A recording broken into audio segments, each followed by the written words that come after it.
We bring on David Kender of WHIZ in Zanesville, WKYC in Cleveland. He does it all. He covers this Buckeye program really well, and he is our distinguished guest here on the Nittany Lion Sports Report. David, how are you?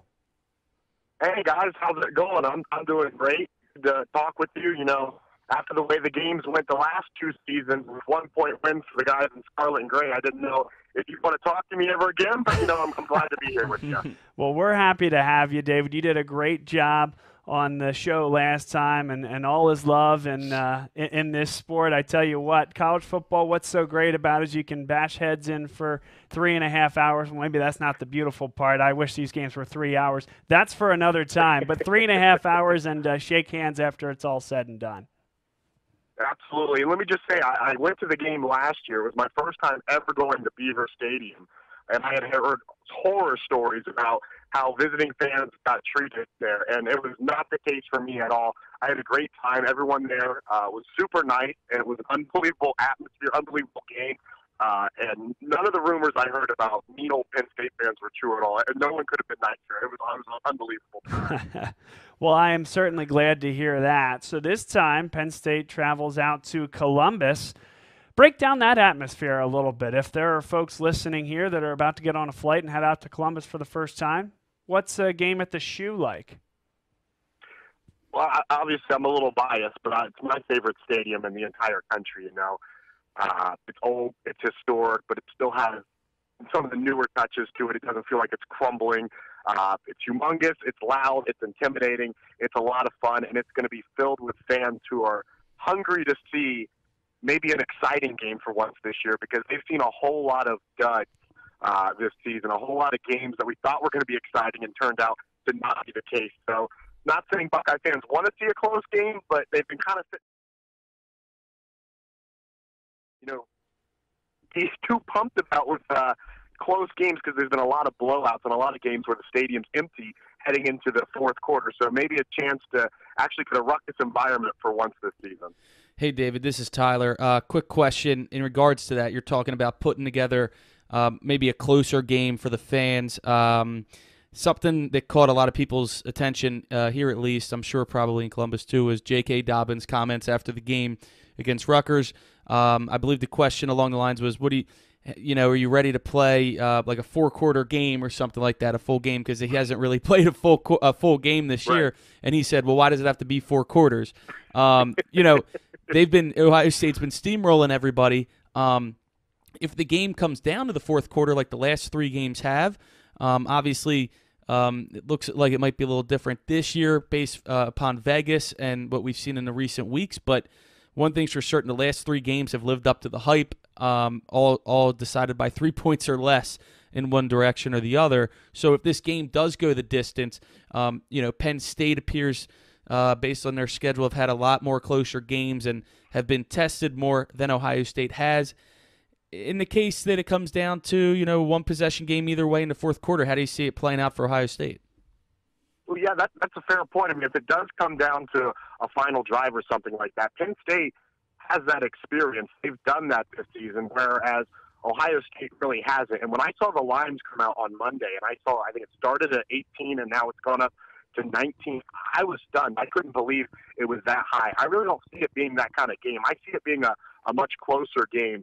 And it's going to be interesting to see how everyone on Ohio State handles it, but mainly for me, Justin Fields, who's looked unbelievable this year. But you think about it, through 10 games, guys, there has not been a single drive he has done in the second half where the game was really in jeopardy. You look at the Wisconsin game, Wisconsin blocked the punt, and they got it to 3 points in the third quarter, but then Ohio State immediately put the foot to the pedal, and they took off, and they ended up winning by over 3 touchdowns. The closest game they've played all season long really was that Michigan State game, and they still won that one by 24 points. So they have not been in a situation, and Justin Fields, as impressive as he's been, and now it's a good thing he hasn't been in this situation, but still you have question marks, and you wonder, what is he going to be like when he has to lead his team on a game-winning drive? Because it hasn't been even close to having doing that all season long. Most of the time, he's out of there by the fourth quarter because they're up so big. So he hasn't been in a situation at all where he's had to do that this season, and no one on Ohio State has. But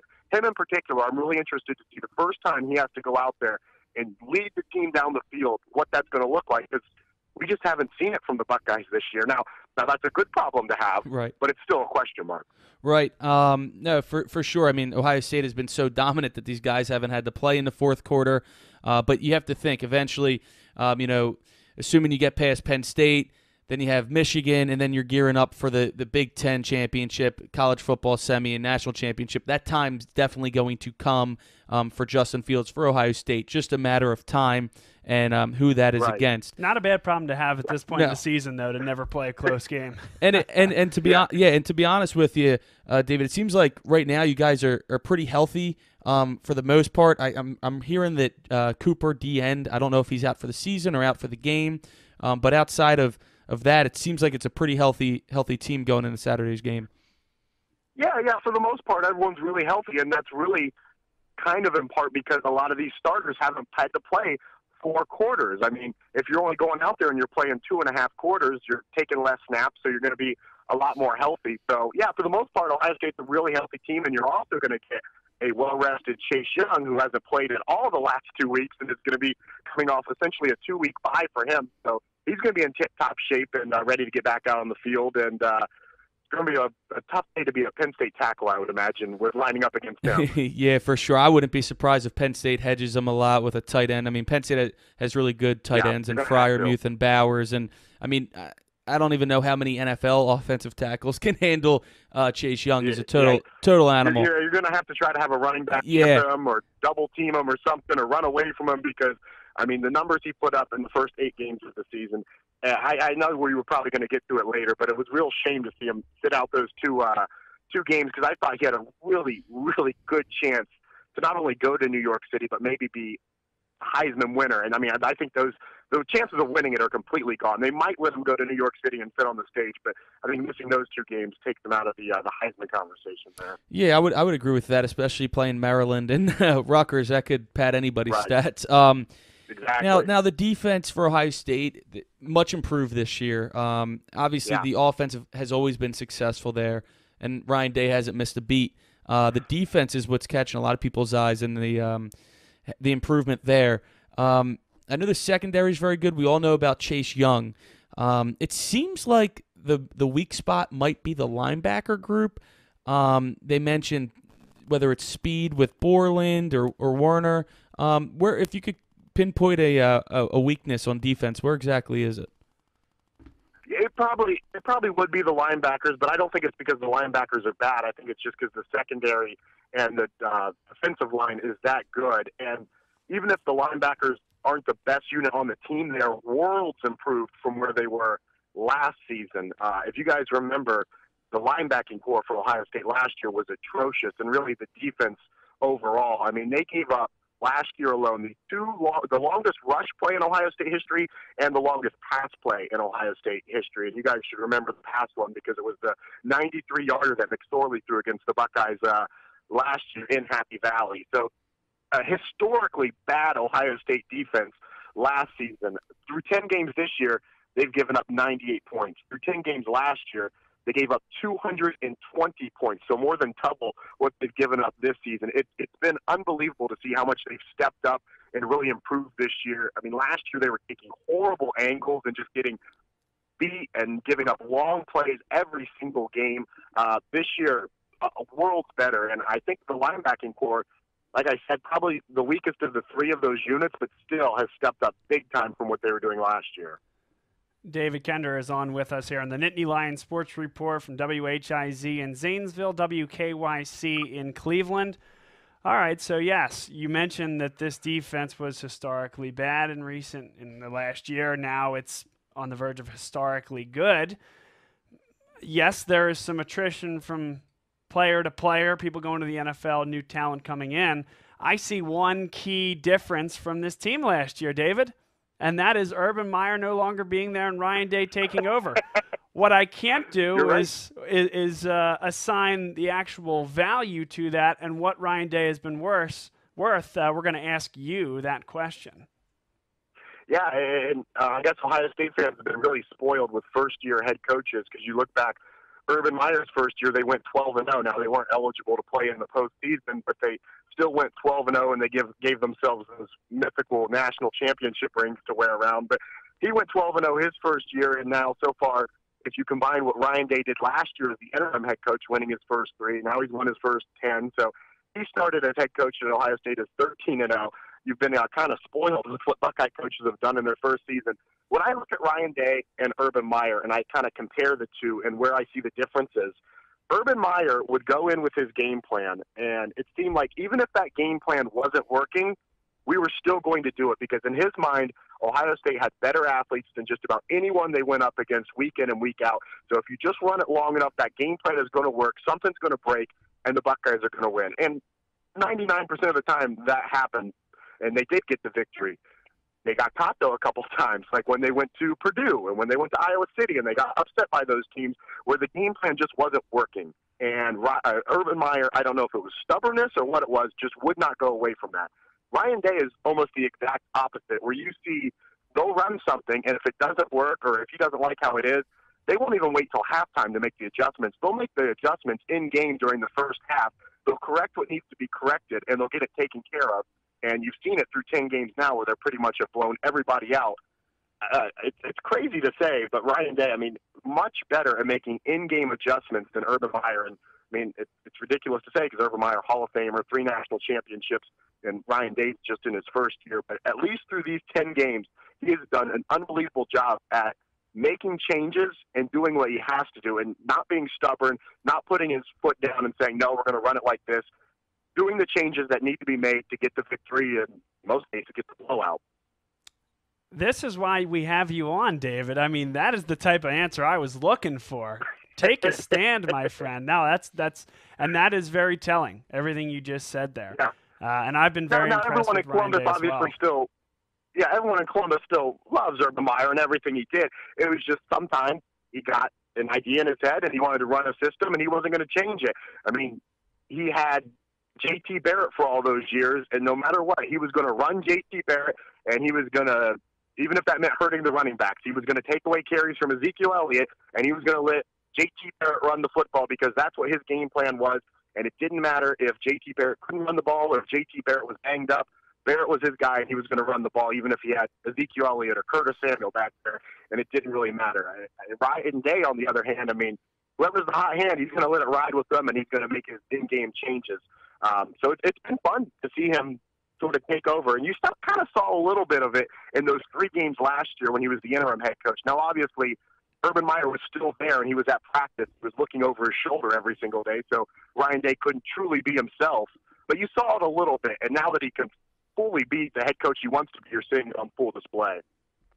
So you answered that question so well. I'm going to ask another question that's just eating away, I think, at the Nittany Lion fan base. What exactly happened with the entire Chase Young situation? Certainly there's national media, there's articles that come out. 24/7 is one of the sites that does a good job covering it. They have bases all over the country at the different campuses. But really, I don't think anybody in Pennsylvania is close enough to the situation to really know deep down all what transpired from your perspective, from that of your constituents. What happened with Chase Young, and how did it all go down? So what it sounds like was last year when Ohio State went out to the Rose Bowl, he took cash amount of money to pay his girlfriend's expenses to go out to the Rose Bowl and watch him play in Pasadena. So he took that money and he paid back the loan before this current season started. Now, what gets tricky is Chase Young says that the person who gave him the money was a family friend. Other people are reporting that, this person was more or less upstart NFL agent. So that's where it gets a little bit tricky, is who actually gave him the money. The thing that I think is really sad about it is this time next year, Chase Young's going to be a multi-million-dollar athlete, and no one's going to care how much money he makes at the professional level. And in 3 years, even if he's 3-4 years, whenever they make the changes, college athletes, it looks like on the horizon they're going to be able to get paid anyways. So if he had been born 4 years later, no one would care if he took this money to give to his girlfriend for the trip. It's just a shame it happened to him while he was in college in 2019. And those are the rules. He broke the rules. He paid his punishment. 2 games, I think it's too steep of a punishment, but at the very least, the 2 games he sat out for are Rutgers and Maryland. Ohio State did not need him at all through those games to get the win or even the blowouts. The thing that's the shame is, like you said earlier, he probably would have been able to pad his stats. He could have got 4 sacks in each of those games. So he's sitting at 15 right now. You could add 8 more to that, maybe some forced fumbles, who knows? And that really could go a long way with this Heisman campaign. Like I said, I think those odds are gone by now. But it's really kind of a shame in my mind that this whole thing had to get brought up because, like I said, this time next year he's going to be making millions, and in a few years college athletes are going to be able to be making money off of their likeness. So he broke the rules. He paid his punishment. I know he's going to be fired up to get back out on the field, and this is going to be his last game ever playing in the horseshoe. I mean, he'll be in the NFL next year, so this is going to be his final time running out of that tunnel and playing in front of the home fans. So I know he's going to want to put on a good show, and he's going to want to get out there and make it count one final time. I'm looking forward to seeing that. I agree with you first and foremost. No game suspension would have been just fine by me. I guess the rules are the rules, exactly like you said, but doesn't make a lot of sense, nor do I really care whether he takes a couple $1,000s from somebody to send his girlfriend to the Rose Bowl. What I question is the 4-game suspension brought it down to 2 games. What exactly was uncovered in the process of assessing the situation that provided the NCAA the fodder they needed to reduce it from 4 to 2? Well, I think it's, like I was saying, that it's that tricky situation of who is this guy that gave him the money, you know? It's kind of a he said, she said. He says it's a family friend. Other reporters are saying it's a family friend, and then you have other groups of reporters saying, no, it's an NFL agent who's trying to get his services. So I think maybe in their investigation they must have found out what they wanted to, that this was a family friend. Maybe he had some connections to being an NFL agent, but that had to have been the piece right there. I don't think it was the amount of money that he took or the fact that if he did or didn't pay it back. I think all that's been settled. I think the only tricky thing was, who was it that gave him this money? Interesting. Very, very interesting. Wanted to ask now about the game on Saturday. It's been, all things considered, a quiet year from a weather perspective across college football. I understand that may not be the case on Saturday. What are you expecting, and how do you think it affects the football game? Yeah, today was your pretty typical Ohio November day. Slate gray skies, cold, and always that threat of a little bit of snow falling. Looking at the weather forecast, I think I saw it was going to be high 30s, low 40s, and that same thing. Gray skies and always the chance of a little bit of snow with rain mixed in it. Now they're playing on a turf field, so it's not like we're playing in a mud pit here or anything like that. But it'll be interesting to see if we actually do get some precipitation and if you get some rain. I mean, Ohio State really hasn't had to play in the elements a whole lot, minus they believe it was the Wisconsin game where it really poured down on them. So it'll be interesting to see how they handle that. But, I mean, if that takes away the pass game, then the run game for them has been phenomenal this year as well, with J.K. Dobbins and Master Teague, who is his backup. And Master Teague would probably start for 10 of the schools in the Big Ten if he wasn't at Ohio State. So he's just kind of waiting his time for J.K. to get out of here, and he can become the primary running back. But he's been unbelievable this season as well. So even if they have to keep it on the ground because of weather or the cold, I wouldn't be too concerned about that. So, Tyler, unless you have something else, I think we'll ask David for you got something more? I actually don't. I think we covered a lot as always. David gives us great insight. So we need a pick, of course. Of course we need a pick, and I think we mentioned the line earlier, and he said he's going to be a little closer than that. But I expect the Buckeyes victory coming from David, so I would like to hear his pick. Yeah, I think 19 is ridiculous. I think it's going to be one of the first times this year Ohio State is going to have to keep the starters in the fourth quarter. I think it's going to be a relatively close game. The Ohio State, we didn't even dive into this, but the Ohio State receiving corps has been unbelievable this year. I mean, you look at guys like Benjamin Victor, who had the big touchdown last year against Penn State. You look at K.J. Hill, who is 9 receptions away from breaking the school's all-time receiving record that David Boston's had for over 20 years. I mean, it's an unbelievable receiving group that, because of Chase Young and Justin Fields and J.K. Dobbins, they don't get a lot of the headlines, but I've loved watching them play all season long. I think they're going to have big performances on Saturday. Chris Olave as well. He's been really good. And Ohio State's actually started to use the tight end this year. They actually watched some, Penn State film and realized, hey, tight ends are pretty good. Let's get them involved. And they've done a little bit of that this year.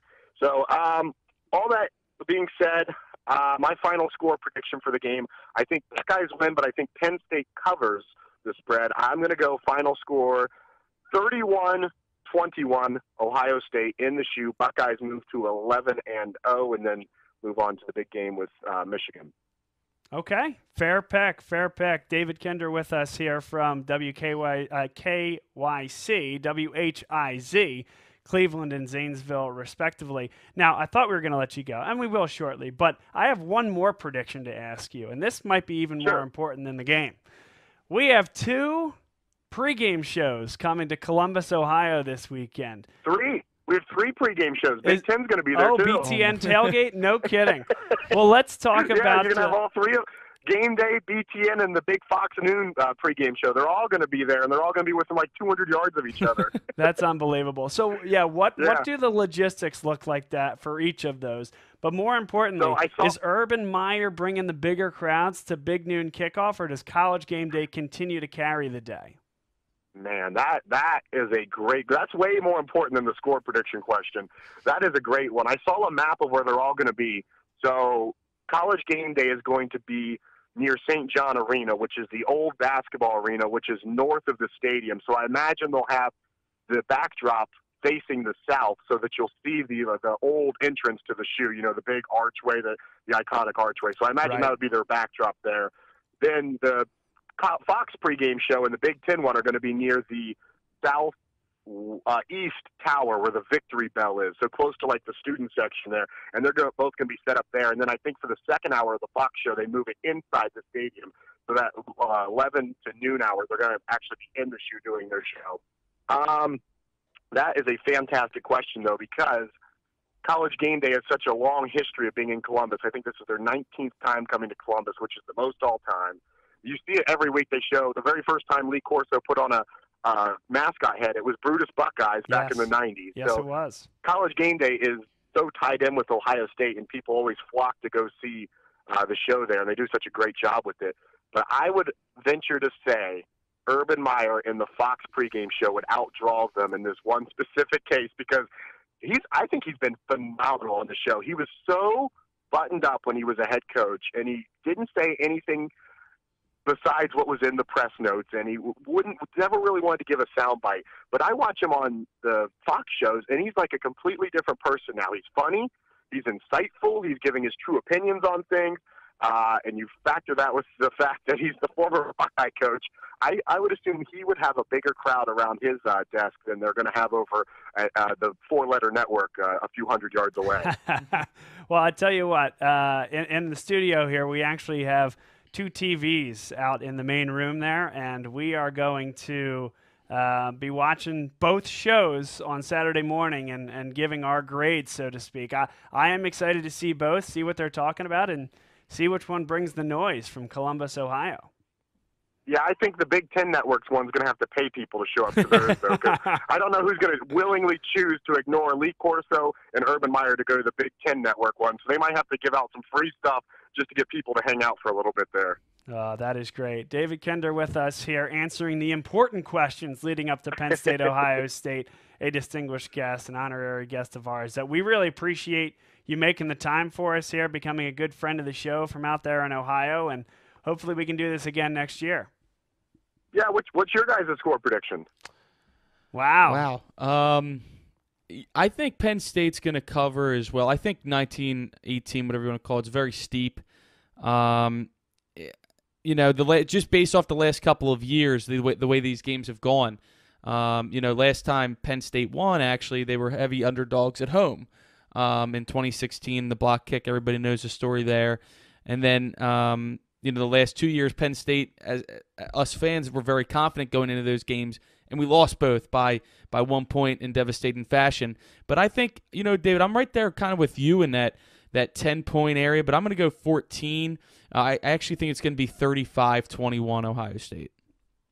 And to be honest, I'm thinking about taking the Buckeyes with those points. Wow. You guys are going to have the whole state of Pennsylvania turning on you. Yeah, I think so. But we've been good about predicting this team. We've been I think, right? 9 out of 10 times this year, actually, we've been pretty. At least you've been, and I've been spread. right there, maybe eight I'm out of 10. assuming Minnesota messed that up for you guys. Minnesota was, yes, yep, no doubt about that one. Did not see an outright loss, to be honest with you. Yeah. But we shall see. It's what makes it fun, and looking forward to meaningful football in mid-November. If you're a Penn State football fan with a redshirt sophomore quarterback, not many senior and junior playmakers, I think you'll take that and take this experience going into next year. And who knows? Maybe something happens and Penn State can squeak one and control their own destiny. But if not, I think the train's moving in the right direction.